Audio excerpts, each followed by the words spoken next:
Hello everyone. आज के lecture में हम डिस्कस करने वाले हैं टॉपिक रक्षा कर्म के बारे में।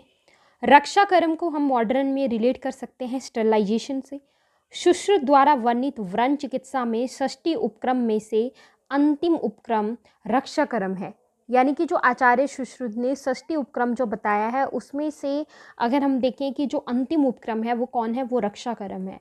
इसके कारण व्रण निर्जंतुक बना रहता है। रक्षा कर्म के कारण ही क्या होता है कि जो व्रण है वो आपका निर्जंतुक बना रहता है। मतलब उसमें जो है किसी भी तरीके का जो माइक्रो ऑर्गेनिजम्स हैं, ठीक है, वो नहीं आते हैं, राइट। वो मतलब निर्जंतुक पूरा बना रहता है, स्टरलाइज्ड बना रहता है। रक्षा कर्म का वर्णन निम्न किया जा रहा है। अब देखते हैं, सबसे पहले आपको दे रखा है व्रणी पुरुष को चाहिए कि धूपन मंत्रादि वर्णित विधि यम नियम आदि रक्षा विधान का तथा गुगलादि धूप आदि का प्रयोग कर राक्षस आदि से व्रण की रक्षा करें।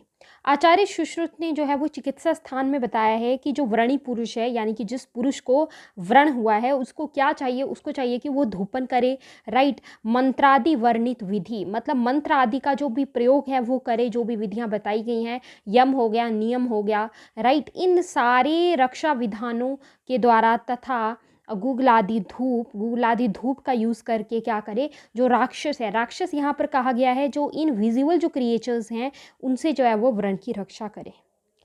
व्रण का रक्षण करने के लिए उपयुक्त धूपन द्रव्यों का निम्न वर्णन किया जा रहा है। मतलब अब व्रण की रक्षा करनी है तो उसके लिए धूपन द्रव्य कौन कौन से यूज़ करने हैं, जैसे कि गुगुल हो गया, अगरू हो गया, राल, वचा, श्वेत सरसों का चूर्ण, लवण, नींब पत्र, इनको गोघृत के साथ मिलाकर धूपन करें। क्या क्या है, एक हो गया आपके पास गुगुल, ये कॉमनली आपने सुना होगा, अगरू आपने कॉमनली सुना होगा, राइट। इनका जो है वो निर्जंतुकरण करने का जो है वो रोल इनका रहता है। गूगल हो गया, अगरू हो गया, माइक्रो ऑर्गेनिजम्स को डिस्ट्रॉय ये करते हैं। राल, वचा, राइट, श्वेत सरसों का चूर्ण, लवण, नींब पत्र, राइट। इनको जो है वो गोघृत के साथ मिलाकर क्या करना है, धूपन करना है। अब क्या है कि जो शेष जो घृत है, जो बचा हुआ घृत है, उससे क्या करना है, रोगी के हृदय आदि मर्म स्थान पर हल्के हाथ से अभ्यंग करें। रोगी के जो हृदय आदि जो भी मर्म है, मर्म स्थान है, उनसे उन पर जो है वो क्या करना है, हल्के हाथ से अभ्यंग करना है। उपयुक्त धूपन द्रव्यों का उपयोग व्रण का धूपन करने के लिए होता है। मतलब जो भी धूपन द्रव्य हैं, जो भी ऊपर आपको बताए गए हैं, जैसे कि गूगल आपको बताया, अगरू, राल, वचा, श्वेत सरसों, नींब पत्र, ये जो आपको द्रव्य बताए हैं इनका यूज जो है वो व्रण का धूपन करने के लिए होता है। साथ ही व्रणितागार अथवा व्रणी पुरुष की सैया को भी रक्षोघन द्रव्यों से धूपन किया जाता है। यानी कि जो आपके पास जो है व्रणितागार है, यानी कि जहाँ पर जो जो भी पुरुष जिसको व्रण हुआ है वो रहेगा, उसका जो प्लेस है रहने का, दैट इज द व्रणितागार, राइट। तो व्रणितागार हो गया व्रणी, या फिर जो व्रणी पुरुष है उसकी सैया, मतलब जहाँ पर वो सोएगा वहाँ पर भी क्या करना है, रक्षोघन द्रव्य से जो है वो धूपन करना है, जिससे वहाँ पर मौजूद जो माइक्रो ऑर्गेनिजम्स हैं वो आपके डिस्ट्रॉय हो जाते हैं। इससे व्रण में किसी भी प्रकार का जीवाणु संक्रमण नहीं होता। व्रण में क्या है, इससे जो है अगर ऐसा करेंगे तो किसी भी प्रकार का जीवाणु संक्रमण जो है वो नहीं होता है और व्रण शीघ्र ही भरता है।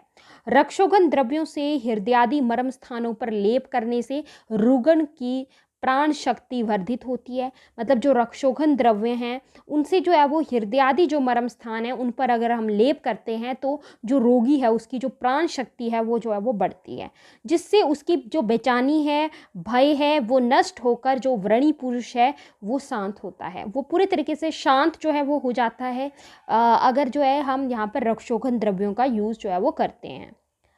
इसके अलावा हम बात करते हैं कि काश्यप संहिता के कल्प स्थान में धूप कल्प अध्याय में रक्षोघन द्रव्य बताए गए हैं। काश्यप संहिता में भी इसका वर्णन है, जैसे कि गोघृत जो है वो बताया गया है रक्षोघन द्रव्य में, श्वेत सरसों बताई गई है, हिंगू बताया गया है, देव निर्माल्य चावल, सांप की त्वचा तथा भिक्षु संघाटी, मतलब इनको जो है वो क्या बताया गया है, इनको बताया गया है चावल हो गया, सांप हो गया, सांप की त्वचा हो गई, हिंगू हो गया, राइट, श्वेत सरसों हो गया, गुघृत हो गया, इनको जो है वो काश्यप संहिता में जो है वो क्या बोला गया है, रक्षोघन द्रव्य के तौर पे यूज करने के लिए जो है वो कहा गया है। Now moving to the next one. इसके बाद हम बात करेंगे यहाँ पे धूप के 3 प्रकार जो है वो हो सकते हैं। कौन कौन से हो सकते हैं? एक तो धूप, दूसरा अनुधूप, एक प्रतिधूप। कौन कौन से हुए? धूप, अनुधूप और प्रतिधूप। अब बात करते हैं कि एक तो हमारे पास जो है, अगर हम धूप की योनि के आधार पे देखें, यानी कि सोर्स के आधार पे देखें या धूप आश्रय के आधार पे देखें, तो कुल दो टाइप्स इसमें आते हैं। एक तो आता है स्थावर वाला, एक आता है जांगम वाला। अब स्थावर में अगर हम देखें तो जैसे कि दशांग धूप हो गया, राइट। जांगम में अगर हम देखें तो जैसे कि आग्नेय धूप हो गया। नेक्स्ट आता है, इस प्रकार काश्यप संहिता में धूप द्वारा व्रण आदि का रक्षण करने के लिए रक्षोघन द्रव्यों का प्रयोग बताया गया है। व्रण स्थान में मक्खियों के द्वारा, सुश्रुत ने अपनी चिकित्सा स्थान में क्या बोला है कि व्रण स्थान में मक्खियों के द्वारा जंतु संक्रमण होने पर व्रण शोथ तथा वेदना ये लक्षण होते हैं। मतलब जो व्रण स्थान है, जहां पर भी व्रण हुआ है, वहां पर जो मक्खियां हैं, ठीक है, मक्खियों के द्वारा क्या हो रहा है? जंतु संक्रमण हो रहा है, जिसकी वजह से जो है वो जो व्रण वाला जो हिस्सा है उसमें जो है वो शोथ हो सकता है, वेदना के लक्षण हो सकते हैं। सो व्रण का मक्खियों से संरक्षण करने के लिए रक्षोघन द्रव्यों का प्रयोग कर व्रण का निर्जंतुकरण करें, राइट। नेक्स्ट आता है, मतलब मक्खियों से जो है वो संरक्षण करना है व्रण का एक तरीके से, तो निर्जंतुकरण जो है वो करेंगे, कैसे करेंगे? रक्षोघन द्रव्यों का यूज करके करेंगे। मुख पर आवरण, आवरण, अब हम यहाँ पर मुख के लिए क्या कवरिंग यूज कर सकते हैं? हाथ या फिर रुमाल रखें, बगैर छींकना, हंसना, जृंभा ऐसे कर्म ना करें। ऐसा करने पर नासा मार्गगत संक्रमण होकर व्रण में दाह, वेदना, मतलब अगर मान लीजिए कोई व्रणी पुरुष है, वो अगर छींकता है, जिह्वा करता है, हंसता है, तो उसको जो है रुमाल रखना चाहिए या फिर उसको जो है वो मुख पर जो है वो हाथ रखना चाहिए, क्योंकि अगर वो ऐसा नहीं करता है तो नासा मार्ग से जो जीवाणु हैं उनका संक्रमण होकर व्रण में जो है वो दाह, वेदना, शोथ आदि लक्षण बढ़ने लगते हैं। अतः मुख नासा का सीधा संपर्क व्रण भाग से न आने दें। इस प्रकार से व्रण का संरक्षण करें। नेक्स्ट आता है, सरसप, नीमपत्र, घृत एवं लवण के साथ दिन में 2 बार 10 दिन धूपन करें, राइट। जो आपके पास सुश्रुत ने अपने सूत्र स्थान में यह बताया है कि जो सरसप है, नीम पत्र हैं, घृत हैं, लवण है, इनके द्वारा जो है वो दिन में 2 बार 10 दिन तक धूपन करें। इससे राक्षसों का ओज नाश होता है और उसका व्रण में संक्रमण नहीं होता।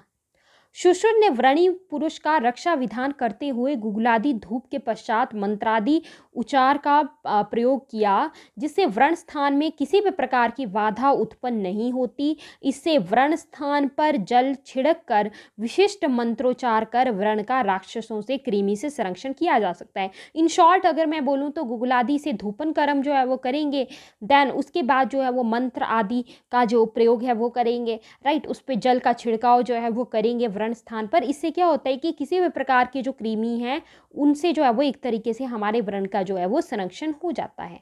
इस प्रकार मंत्रोच्चार से ब्रह्मा, विष्णु आदि देव तथा साम्यावस्था में बनाए रखने के लिए देव, राजा, गंधर्व के मंत्रोच्चार से प्रार्थना की जाती है, जिससे व्रणी पुरुष जो है वो प्रसन्न रहता है। उसे वेदनाओं का विस्मरण होकर व्रण सत्वर ठीक हो जाता है। इससे क्या होता है कि जो व्रण है वो जल्दी ही ठीक हो जाता है। आई होप यहाँ तक आपको अच्छे से क्लियर हो गया होगा कि पेपर में, एग्जाम्स में आपको कैसे अटेम्प्ट करना है क्वेश्चन। नाउ इसके बाद हम देख लेते हैं नेक्स्ट पॉइंट्स। इस प्रकार गुगलादि धूप के उपरांत मंत्रादि चिकित्सा द्वारा व्रण तथा व्रणी पुरुष का संरक्षण होता है। ये बात हम कर चुके हैं। मंत्रादि का प्रयोग होगा, गुगलादि का प्रयोग होगा। व्रण का संरक्षण करने के लिए व्रण चिकित्सा के दौरान शस्त्र कर्म उपयोगी शस्त्रादि का व्यवस्थित निर्जंतुकरण करना आवश्यक होता है। मतलब अगर हम जो भी शस्त्र कर्म कर रहे हैं, राइट, उनका भी जो है वो पूरे तरीके से उनको स्टरलाइज करना भी बहुत इंपॉर्टेंट है, मतलब उन इंस्ट्रूमेंट्स को, राइट, कि इससे भी जो व्रण है उसका संरक्षण होता है। इसका वर्णन सुश्रुत ने निम्न प्रकार से किया है। व्रण की चिकित्सा के दौरान शस्त्र कर्म करने के लिए उपयोग में लाए जाने वाला शस्त्र उपयोग करने से पहले अग्नि पर गर्म करें। मतलब सुश्रुत ने यह भी बताया है कि व्रण की चिकित्सा के दौरान अगर हम किसी प्रकार से शस्त्र कर्म का यूज़ कर रहे हैं तो उसके लिए जो है उसको अग्नि पर पहले तो गर्म करना है, जिससे शस्त्र निर्जंतुक होकर जो है वो शस्त्र कर्म योग्य बनता है। सो ये हो गया आपका टॉपिक कंप्लीट, रक्षा कर्म। Thank you so much.